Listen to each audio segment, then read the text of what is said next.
A very warm greeting to everyone. I, Sabri Sheikh, being an assistant professor of Ajmal Law College, has been given an opportunity to speak on Constitution Day, which I feel is a privilege talking about. As we all know, 26th November is highly remarkable in our Indian history, as on this day we celebrate the Constitution Day of India. This day, in the year 1949, the Constituent Assembly first adopted the notions of Constitution. Later in the year 1950, on January 26th, our Constitution came into force. This is the reason why we celebrate Republic Day every year. Now, what's so significant about this day? Do we all know what the purpose of the term Constitution is? The history behind writing this most brilliantly written Constitution ever? The great intellects who wrote our Constitution in a considerably short span of time. Well, if you are not aware of these questions, it is high time that we educate ourselves about this special day. We are all aware that we Indians were under the shackles of British colonial rule. It took us enormous efforts and struggles to fight the intruders to gain independence. Our constitution did not come into shape so easily. There were several acts and laws which molded our constitution, regulating and revising it every time. But due to colonial rule, India had no option but to wait until independence to append its constitution. The journey was long and arduous, but had significance in history. Finally, when India was declared independent and sovereign, both the legislative and executive powers were assigned to the Constituent Assembly. Soon after the independence, Dr. claimed territories with Bangladesh mentioned.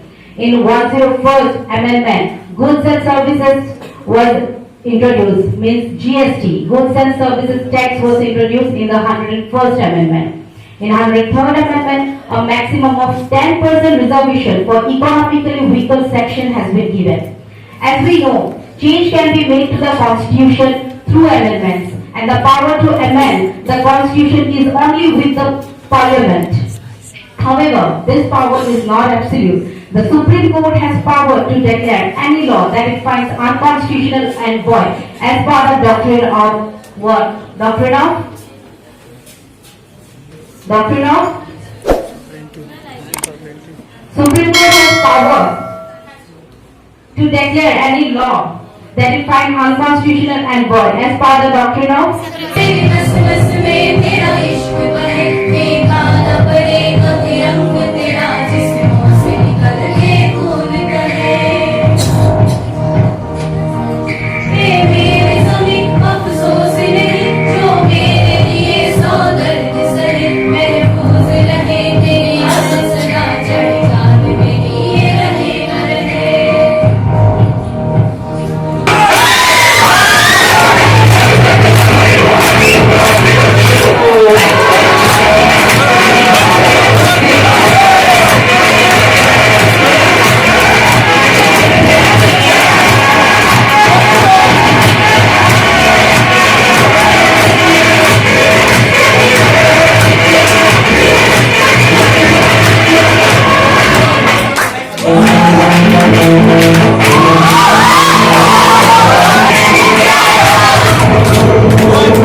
Stage to declare the first, second and third prize holders of today's competition. Everyone please give a huge round of applause. Have conducted that external speech competition, and I thank on behalf of the organizing committee for beautifully conducting this particular competition. Also, standing in front of the huge audience and with the teachers and with you. The third position is backed by two participants actually. The one is Pahel Chaudhary and he will be ninth semester. Both have presented their speech without having any preparation, so congratulations to both of you. And the second position backed by any guesses? Yes, Rahul Chetri from Behavioral Youth Clip Service. Please give a round of applause. Please give a round of applause.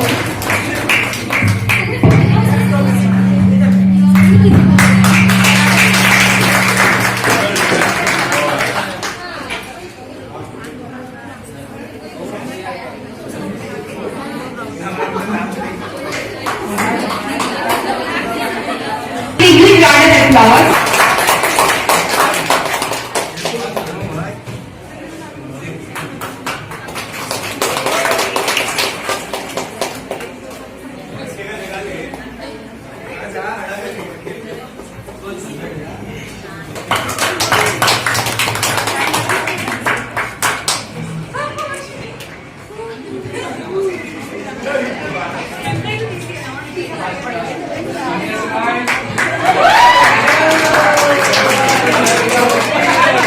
Congratulations everyone.